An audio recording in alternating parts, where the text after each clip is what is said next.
Bonjour à tous, vous êtes bien sur Jade FM, vous nous écoutez en vraie radio sur le 99.7. L'indicatif, le générique que vous venez d'écouter, c'est celui du bloc-notes, la chronique, l'angle de vue, le point de vue d'un homme, Jean-Marc Bloch. Bonjour Jean-Marc. Bonjour Jim. Ravi de vous retrouver dans les studios de Jade FM. C'est réciproque. Merci beaucoup pour ce bloc-notes. Et aujourd'hui, on va faire un petit saut dans le temps. On va repartir le 13 novembre 2015. Une soirée bien tristement célèbre, celle des attentats commis à Paris. 130 morts, 413 blessés. Et le 29 juin dernier, s'est tenue la fin du procès le plus long que la République française ait pu connaître. Et en particulier, y assistait Salah Abdeslam, qui est le seul survivant au niveau des terroristes supposés de cette tristement célèbre soirée. Alors c'est le seul survivant qui ait participé directement aux attentats, enfin qui était sur place, qui était à Paris à ce moment-là. Alors effectivement, il s'agit d'un procès tout à fait exceptionnel pour un événement exceptionnel. Alors ce procès est exceptionnel à plusieurs titres. D'abord, il a fallu aménager une salle d'audience qui fait 800 mètres carrés à peu près dans le palais de justice de Paris, en plein cœur de Paris. Ce procès a duré 9 mois, 9 mois pendant lesquels tous les jours le quartier l'île de la Cité, le centre de Paris, était bouclé par les compagnies de CRS afin qu'aucun surattentat ne vienne se commettre. Il est exceptionnel aussi parce que, non seulement par sa taille, mais parce que bien sûr, il y a eu 1700 parties civiles, 300 avocats, et le président Jean-Louis Périès, avec lequel j'ai travaillé à une époque quand il était juge d'instruction à Paris et puis dans l'Essonne ensuite, a mené ça pendant les 9 mois de main de maître. Au début, certains pensaient que ce procès allait être un peu long. Mais en fait, ça s'est extrêmement bien déroulé. Les parties civiles ont pu s'exprimer, ont pu faire part de l'état de ce qu'ils avaient vécu, de ce qu'elles avaient vécu, et les accusés aussi ont pu parler, et ont parlé d'ailleurs, ce qui est exceptionnel, parce que Salah Abdeslam, qui n'avait rien dit durant toute l'instruction, a parlé pendant l'audience, et ça, c'est quelque chose d'assez extraordinaire. C'était pas forcément prévu, c'était pas forcément attendu. Je vous rappelle aussi que l'instruction, le dossier d'instruction, c'est 1 million de pages. 1 million de pages, ça, c'est vous qui me l'avez appris. C'est énorme. C'est comme si Houellebecq avait écrit 2000 bouquins de la taille du dernier. C'est monstrueux quelque part, c'est énorme. Alors il était aussi exceptionnel ce procès parce que la peine la plus forte a été de l'arsenal juridique français a été infligée à Salah Abdeslam. Alors on se demande quelle aurait été la peine infligée aux participants principaux, s'ils avaient été là. Parce que le principe de la justice, quelque part, c'est qu'il y a une graduation de la peine en fonction du rôle des uns et des autres. Là, il a écopé de la peine la plus forte de l'arsenal. Si Abaoud, qui était l'instigateur, l'auteur principal, avait été là, quelle peine aurait-il eu ? On peut se poser la question. Alors, la sanction qui a été donc prononcée, c'est la plus lourde du code pénal français.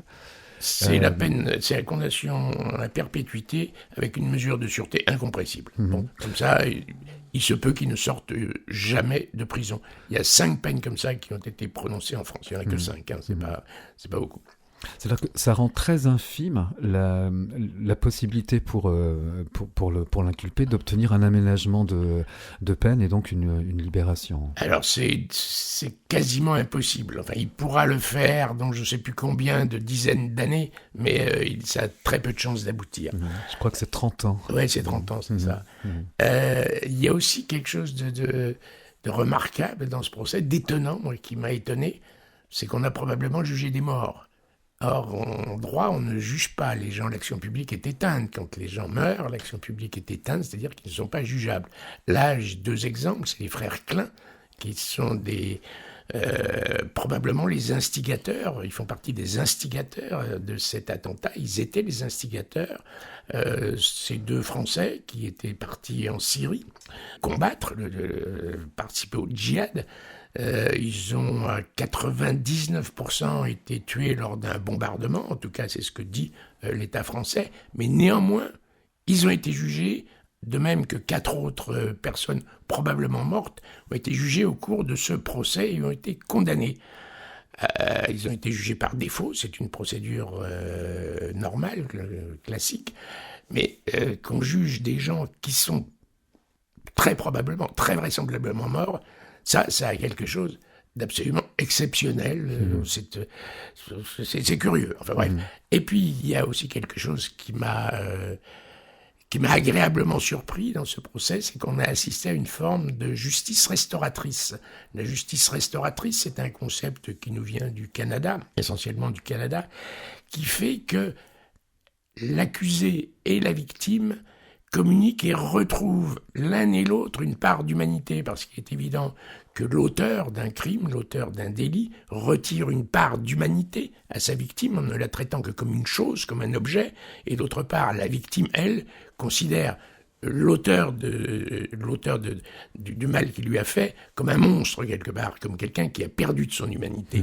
Or, au cours de ce procès, avec la longueur de ce procès, les débats, les auteurs et les victimes se sont parlé et ont même échangé un certain nombre de choses, dont à manger. La nourriture, ça a un sens symbolique quelque part. Il y a des audiences qui ont duré très tard le soir, tout le monde avait faim, et tant les parties civiles que ceux qui étaient sur le banc des accusés se sont partagés des sandwichs. Ça a l'air de rien, mais c'est important, ça a un sens humain quelque part, et j'ai même lu que certaines parties civiles envisageaient d'aller voir Salah Abdeslam notamment en prison pour essayer de parler avec lui, pour essayer de comprendre quelque chose.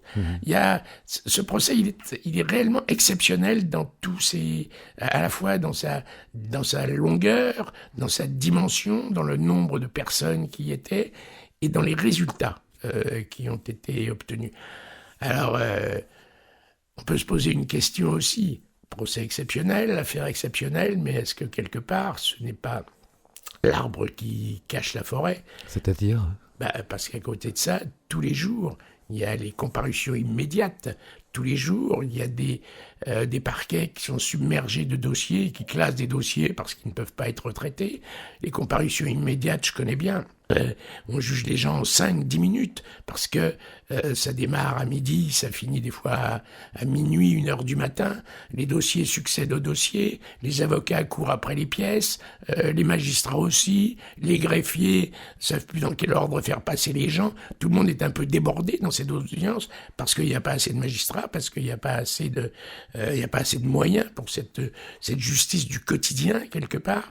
Or, faut pas oublier que la plupart des gens qui comparaissaient devant cette cour d'assises spéciale pour ces attentats terribles, ils ont commencé par des trafics de stupes et ils sont tous passés probablement, ou presque tous, un jour ou l'autre, en comparution immédiate. Et ils ont été un peu jugés, peut-être à la va-vite. On voit bien que la manière dont la justice et puis les a traités quelque part n'a pas empêché non seulement qu'ils recommencent, mais qu'ils gravissent des échelons. Donc on peut se demander, c'est une question légitime, c'est une question que je me pose depuis longtemps, à quoi ça sert ce qu'on fait, etc. Est-ce que, parce que la justice, la condamnation, normalement, elle devrait avoir un côté curatif. Là, ça n'a pas été le cas. Tous ces garçons connus pour des trafics de stupes ont été jugés, mais ça les a pas empêchés de gravir des échelons, et quels échelons terribles. Mais là, on met le doigt en fait sur un problème, c'est le système, la mécanique judiciaire entière. Qu'est-ce qu'il faudrait faire justement pour améliorer, pour modifier cette mécanique ? Alors, c'est pas la mécanique judiciaire en elle-même. Notre système judiciaire, il n'est pas mauvais, il fonctionne pas mal. Je crois que la justice, elle manque simplement de moyens humains et de moyens matériels. Alors d'abord, il faudrait que tous nos élèves, étudiants, aillent un jour ou l'autre dans un palais de justice, voir un peu comment ça marche. C'est très méconnu du public, c'est très méconnu des enfants. On n'apprend pas à nos enfants ce qu'est la justice, comment elle fonctionne, et on ne donne pas à la justice. Vous savez, on a le budget de la justice en France est équivalent à celui de pour 100 000 habitants, est équivalent à celui de la Moldavie. On a un nombre de magistrats pour 100 000 habitants qui est équivalent à celui de la Moldavie. Bon, c'est pas que j'aime pas la Moldavie, mais c'est peut-être pas le modèle démocratique le plus développé qu'on connaisse. Donc ça pose problème. La justice d'un pays comme le nôtre, elle devrait quand même être mieux armée pour pouvoir traiter cette délinquance du quotidien afin que elle évite de déraper, d'augmenter, c'est ce qui pourrit la vie des gens au quotidien. C'est peut-être aussi ce qui fait qu'on a aujourd'hui le plus grand parti d'opposition, c'est le Rassemblement national. C'est peut-être dû à ça, parce que les gens vivent mal toute cette délinquance du quotidien qui est probablement maltraitée. Ouais, parce qu'on parle de plus en plus d'insécurité. Oui, absolument. D'où l'émergence de certains partis très représentés à l'heure actuelle, je pense en particulier l'Assemblée nationale. C'est le premier parti d'opposition, tout simplement. Mais comment modifier tout ça, ne serait-ce que peut-être que dans les mœurs Alors d'abord, et bien entendu au niveau budgétaire. Alors il faut redonner confiance aux gens dans la justice, leur redonner confiance, c'est peut-être dès le lycée, dès le collège, en allant voir ce qu'est un peu de justice, comment ça se passe, leur apprendre ce qu'est la justice, à quoi elle sert. Tout ça, on n'en parle pas à l'école, on n'en parle pas du tout. On est peut-être un des seuls pays où on n'en parle pas du tout d'ailleurs. Et puis, que l'État donne un peu plus de moyens à ce système. De toute façon, police, justice, ça ne fait qu'un. Ce que fait la police, si la justice ne peut pas suivre, ça ne sert pas à grand-chose, etc. Donc, il ne faut pas parler que de la police, il faut parler de la justice aussi. C'est une chaîne, vous savez, une chaîne, ce qu'on appelle la chaîne pénale. Une chaîne, elle ne tient que par son maillon le plus faible. Et en ce moment, le maillon le plus pauvre, le plus faible, c'est la justice. Alors, la chaîne, elle ne tient pas très bien, oui, c'est sûr. Pour en revenir au verdict qui a été rendu il y a une dizaine de jours aujourd'hui. Absolument. Procès exceptionnel, peine exceptionnelle, mais exceptionnel également dans tout ce qui s'est déroulé peut-être en coulisses, comme vous le mentionniez tout à l'heure, au niveau humain. Oui, c'est ça, c'est ce dialogue naissant qui a eu lieu entre auteurs et victimes, pourtant victimes de choses très très lourdes. Les survivants ont vécu des scènes absolument atroces, et pourtant ils ont réussi à se parler, et même, je vous le disais tout à l'heure, à partager, à manger. Enfin, oui, ça veut dire quelque chose. Oui, ce procès a eu des vertus assez exceptionnelles, je crois. Un procès tel que celui-là, il peut modifier, changer quelque chose, ne serait-ce que dans la perception ou de la justice ou au niveau relationnel entre victimes et criminels. J'en sais rien, je sais pas, ça, parce que les choses sont très fugaces, fugitives, ça passe vite. On en a parlé beaucoup pendant le procès. Au début du procès, on en a parlé beaucoup. Il y a eu une phase où on en parlait beaucoup moins. Au moment du jugement, c'est revenu d'actualité. Et puis maintenant, ça passe un peu au second plan. Je ne sais pas quelle vertu ça aura, je ne sais pas ce qu'il en restera. Dans l'histoire, il en restera quelque chose, parce que ce procès a été filmé. C'est un des seuls procès, enfin comme les grands procès d'ailleurs, Klaus Barbie ou Papon, etc., des procès qui ont été filmés.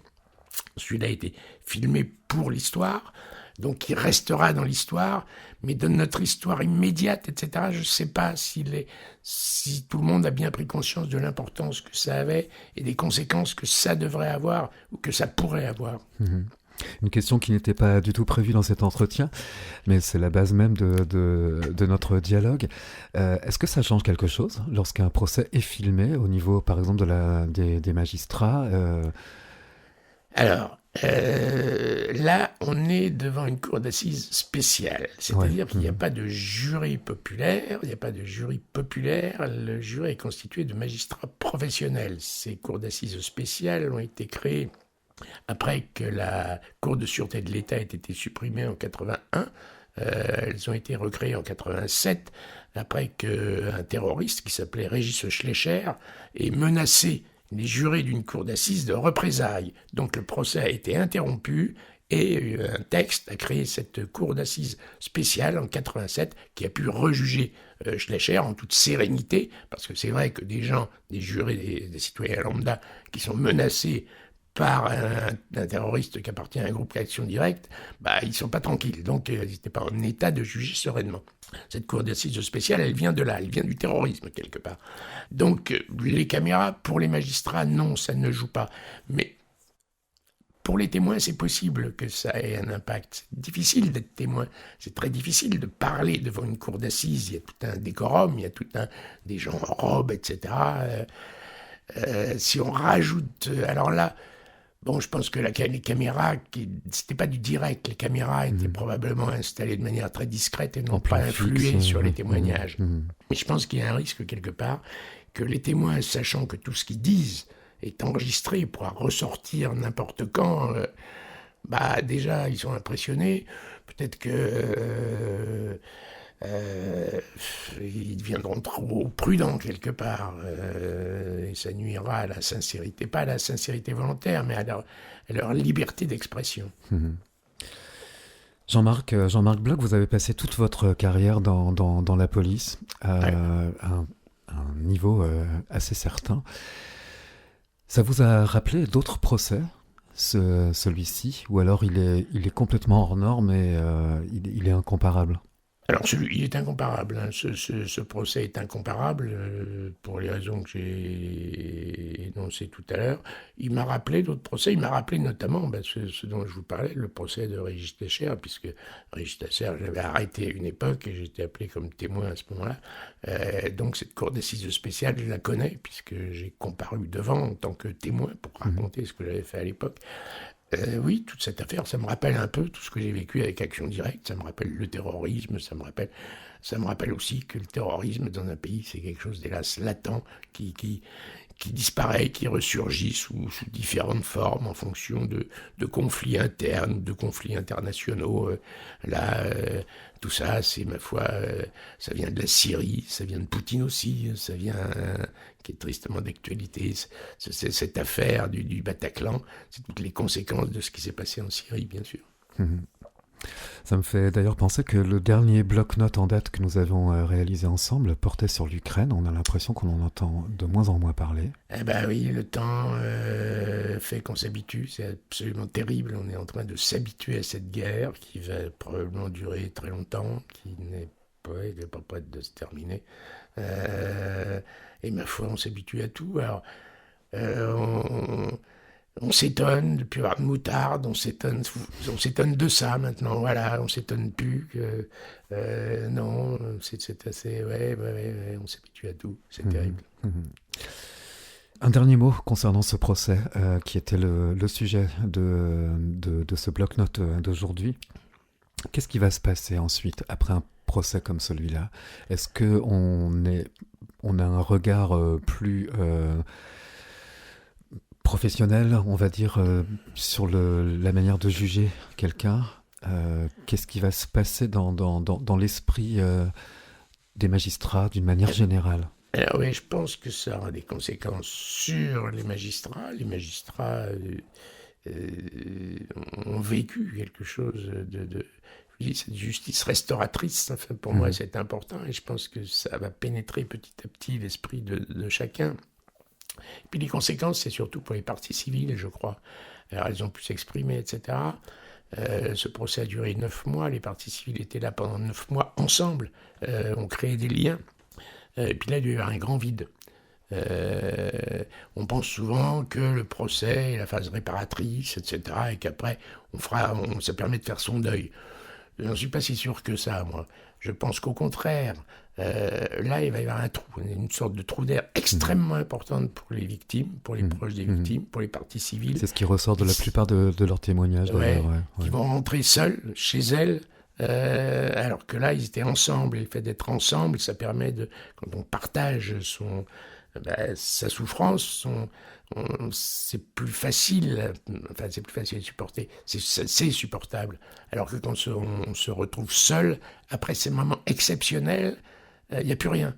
On passe du tout au rien, là. Et je pense que pour elle, je pense souvent à elle, c'est un moment dur, c'est un moment pénible, c'est un grand moment de solitude. Il doit y avoir un vide important, oui. Merci beaucoup Jean-Marc de votre point de vue, de cet angle, de cette vision concernant ce procès hors norme encore une fois. Revenons à quelque chose qui va arriver cette fois-ci dans quelques semaines, le festival dont vous êtes le président, 22 Vlal Polar. Ouais, 22 Vlal Polar sur la Côte de Jade, ce sera la 4e édition de ce festival auquel je tiens parce que c'est un peu mon bébé, puis c'est sympa, c'est un truc extrêmement... Alors, il y a encore cette année des gens exceptionnels qui vont venir, qui vont parler de leur métier, qui vont parler de ce qu'ils ont découvert pendant leur métier.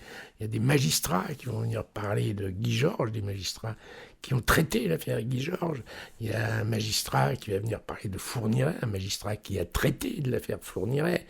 Il y a Patricia Tourangeau, qui est une journaliste, qui va venir parler du grêlé. Le grêlé, c'est le dernier tueur en série identifié parce qu'il s'est suicidé. Et Patricia a écrit un super bouquin sur le grêlé, elle viendra en parler. On parlera d'un tas de choses au cours de ce festival, et puis on va le samedi, qui sera la clôture, c'est le dimanche, mais le dernier jour de débat, le dernier jour de rencontre entre des écrivains, des magistrats, des experts. On va peut-être élargir le débat à un crime insensible, un crime permanent, un crime qui dure maintenant depuis des années, mais quasi invisible, suscite peu d'émotions parce qu'il n'est pas visible. C'est ce qu'on appelle l'écocide, c'est le crime contre la nature, qui est en fait un crime, c'est pas la nature qu'on tue, c'est les hommes qu'on tue entre la nature. Mais en quasi toute légalité. D'abord, pendant très longtemps, on ne savait pas. Comme pour le tabac, on ne savait pas que c'était toxique, on ne savait pas que c'était nuisible. Les pesticides, par exemple, ça a permis d'augmenter les rendements à l'hectare d'une manière extraordinaire. Pour les agriculteurs, c'était un bienfait, etc. On ne se rendait pas compte des conséquences que ça aurait. Aujourd'hui, le problème, c'est qu'aujourd'hui, maintenant, on le sait. On connaît les conséquences que ça a. Et pourtant, les pollutions durent et perdurent. Ce serait un thème idéal pour notre prochain bloc-notes en tout cas. Ouais, mais il y en a tellement. Il y en a beaucoup. Ouais. On est toujours ravis de vous accueillir ici, Jean-Marc, pour le bloc-notes. Jean-Marc Bloch, qui était mon invité aujourd'hui. Merci beaucoup. Merci.